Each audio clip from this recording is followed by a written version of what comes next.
Welcome to another DK Custom Products video. I'm Dwayne and this is Kevin. And today, Kevin and I are going to talk about a subject that a lot of you guys that are familiar in the Harley game, you already know about it. But those new guys out there, you're going to find this video very interesting.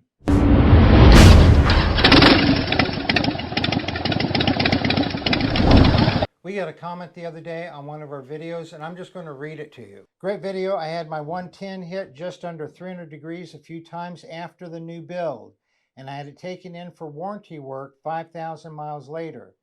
And they found my front piston had scored the front cylinder and needed replacing.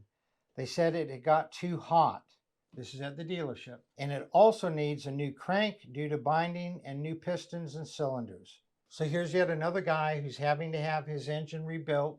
His Harley dealership has told him it's because it got too hot, and it didn't even get to 300 degrees, and he's having his engine rebuilt because it's bound up the crankshaft and the pistons and the cylinders got damaged from heat. First of all, we know that Harley says in their manual, we'll put it right here, 230 degrees is the normal temperature for oil.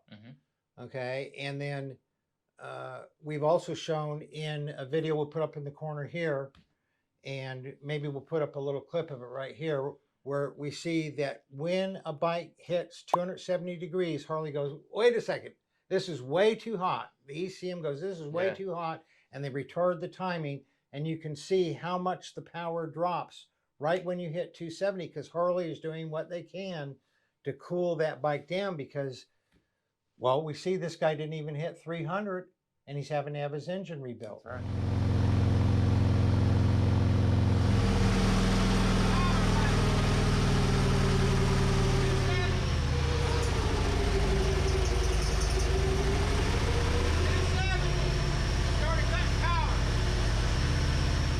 So at 270, they're having that timing retard, and they're doing everything they can to cool the bike down. Yeah, because the biggest issues with these bikes, it's not the terrible suspension.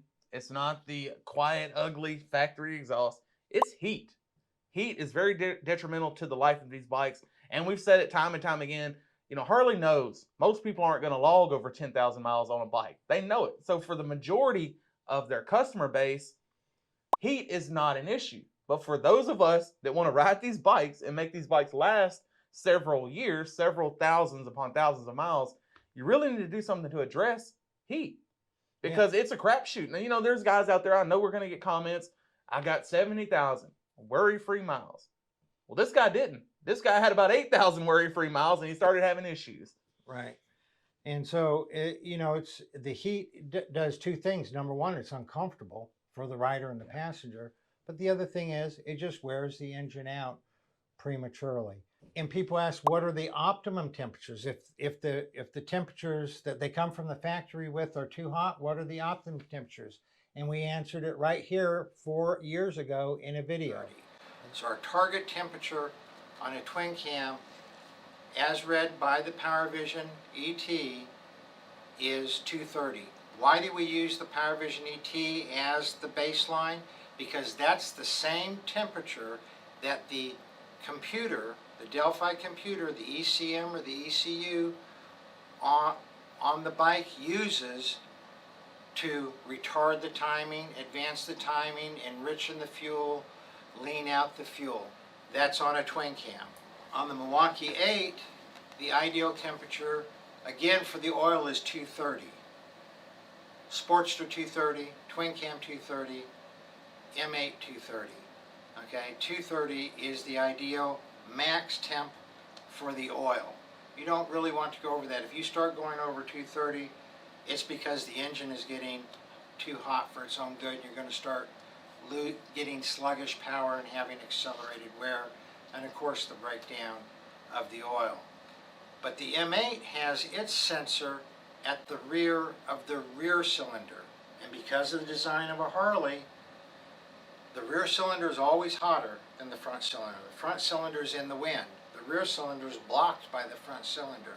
So on a Milwaukee 8, instead of having everyday riding temperature being ideal at 260, at 230 on a twin cam, on a Milwaukee 8, it's 260. So Another example, because as you said, there's a lot of people out there. People ride 50, 60, 70,000 miles and never have a problem with their bike. Some of them don't. Some of them do have a problem, but they don't know they had a problem. Right. Going back to what I said about my 2011, I could go across the country. The bike was stone reliable, started up, didn't smoke, didn't use oil, and it took me down the road just fine. But I knew that I didn't have as much power as I had when it was new. So I finally got the dealership to do a leak down test and find out that I had like 98% Yeah. leakage. You Yeah. know, it still ran. So the people who say that they're not having any problems, they may not be having any problems, or they just might not be aware that they have problems. Right. Because when you have accelerated wear, that happens gradually over time. And many people just don't notice that they have less power Right, now yeah. than they did 3 years ago. So here's another example of a guy, his bike was running. He did not say it broke down, left him on the side of the road. Mhm. He said that he had been riding and it had gotten really hot during certain riding conditions, and that he went another 5,000 miles before he took it in. So he was riding Yeah. it. It didn't have any problem going down the road, but there was a problem in the bike. Right. It would have probably failed a leak down test like I would fail a trigonometry test. Like it's gonna fail. Yeah. So yet another example of someone who had too much heat, which the dealership say is normal heat, and ended up getting a whole, not just a top end, his crank also got ruined from the heat. And this was in an 8,000 mile time frame that all that damage occurred. So if you guys have any questions about anything at all you've seen in this video, leave us a comment or shoot me an email to support@dkcustomproducts.com. Y'all ride safe.